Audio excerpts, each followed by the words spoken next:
Chapitre 1. Première rencontre. Tout débuta un après-midi de l'été dernier dans une station balnéaire de la côte où ma grand-mère et moi allions presque chaque été.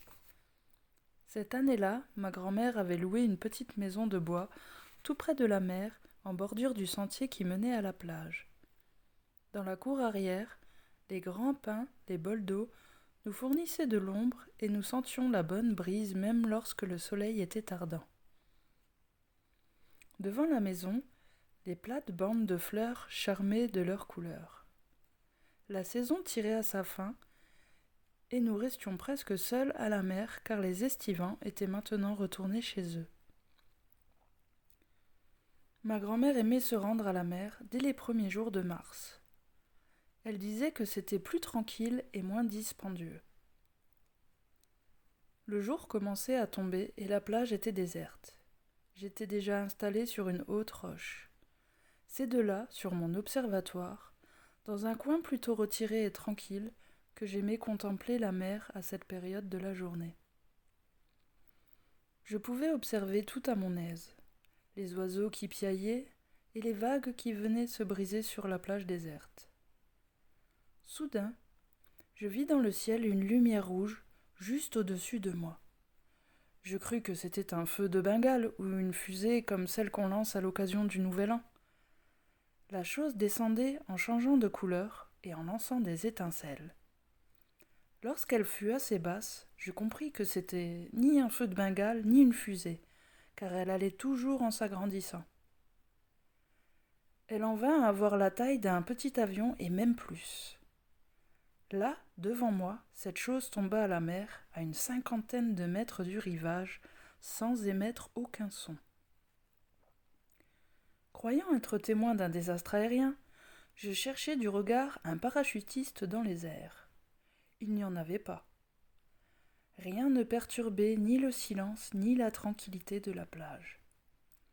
J'avais très peur et je voulais courir à toute vitesse pour tout raconter à ma grand-mère, mais j'attendis un peu pour voir si j'apercevais encore autre chose.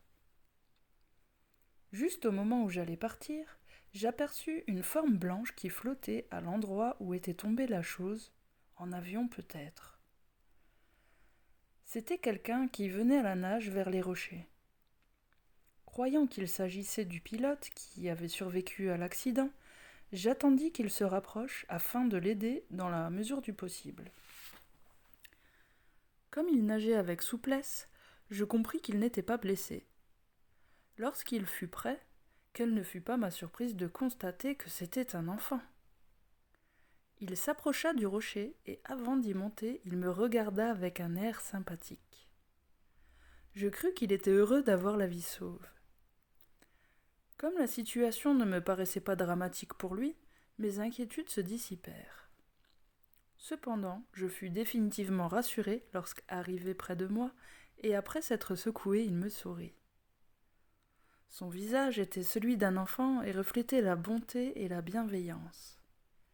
Il s'assit sur le rocher, soupira avec résignation et se mit à regarder les étoiles qui commençaient à scintiller dans le ciel. Il avait à peu près mon âge, était un peu plus mince et plus petit. Il était vêtu d'une combinaison blanche comme celle des pilotes. Elle devait être de plastique car elle n'était pas trempée.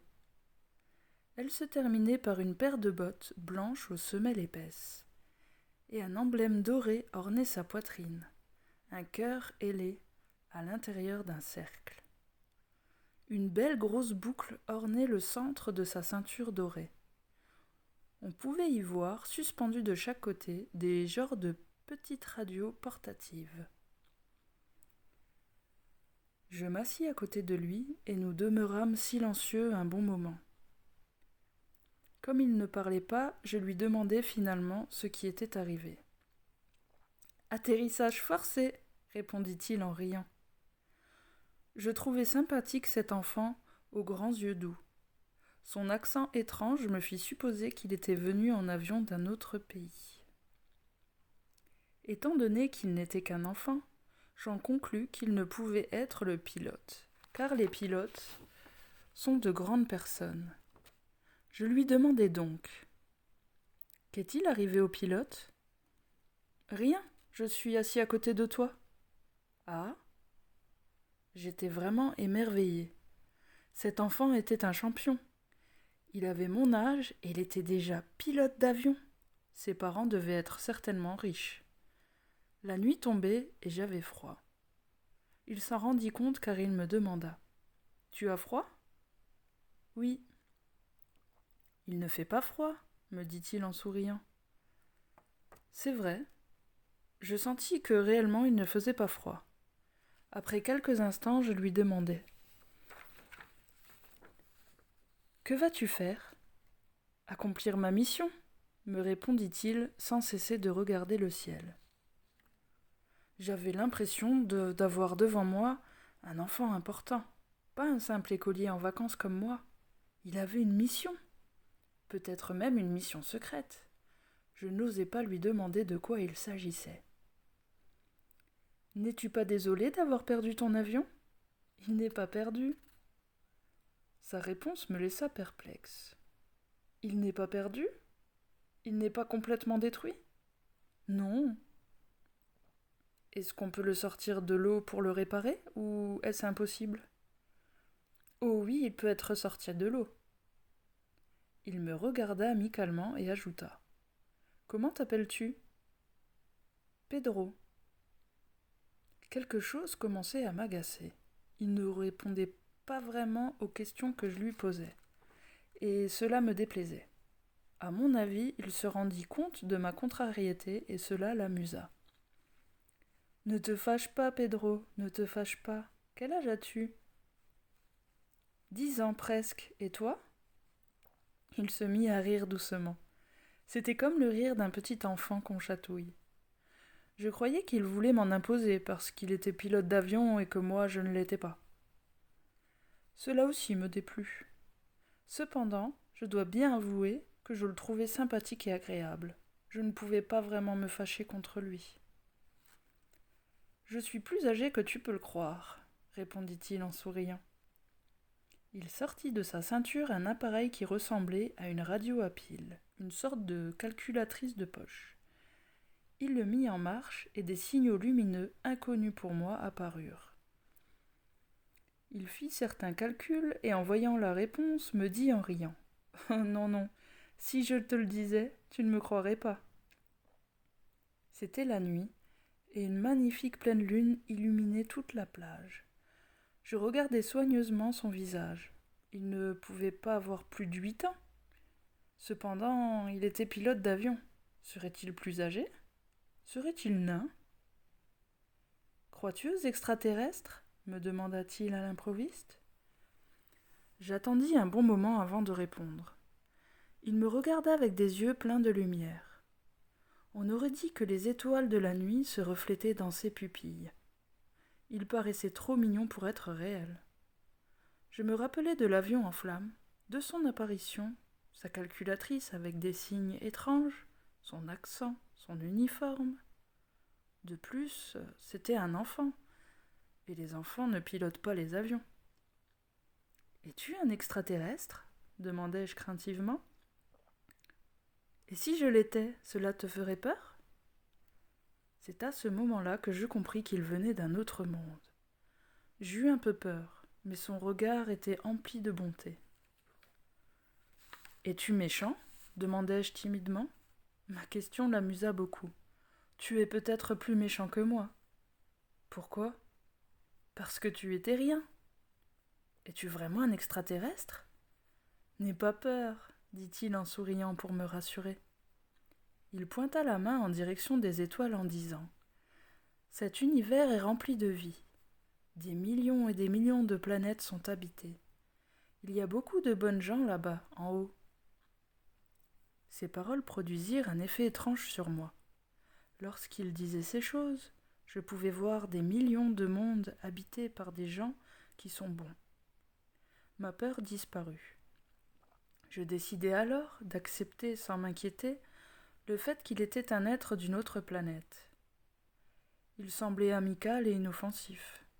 « Pourquoi dis-tu que nous sommes méchants, nous les terriens ? » Tout en continuant à regarder le ciel, il dit : Comme le firmament est beau vu de la terre, cette atmosphère lui donne un éclat, une couleur. » Encore une fois, il n'avait pas répondu à ma question.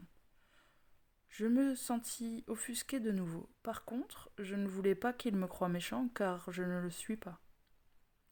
Au contraire, à cette époque, je rêvais que lorsque je serais grand, je deviendrais explorateur, et que je chasserais les méchants dans mes moments libres.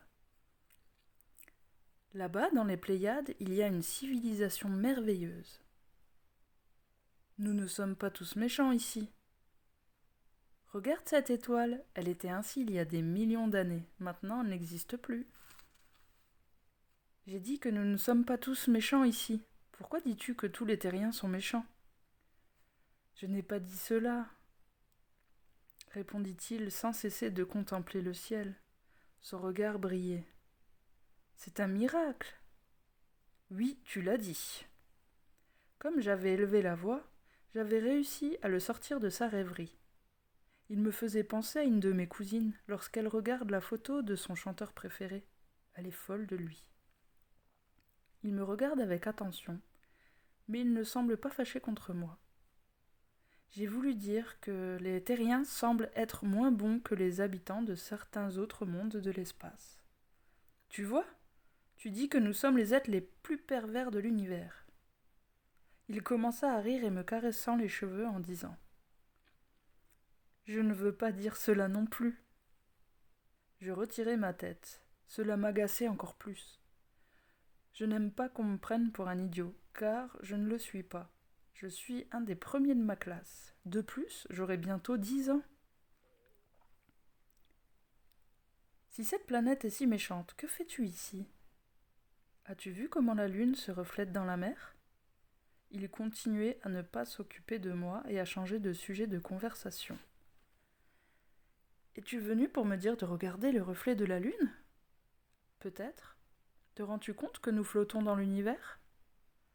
Lorsqu'il me dit cela, la vérité m'apparut. Cet enfant était fou.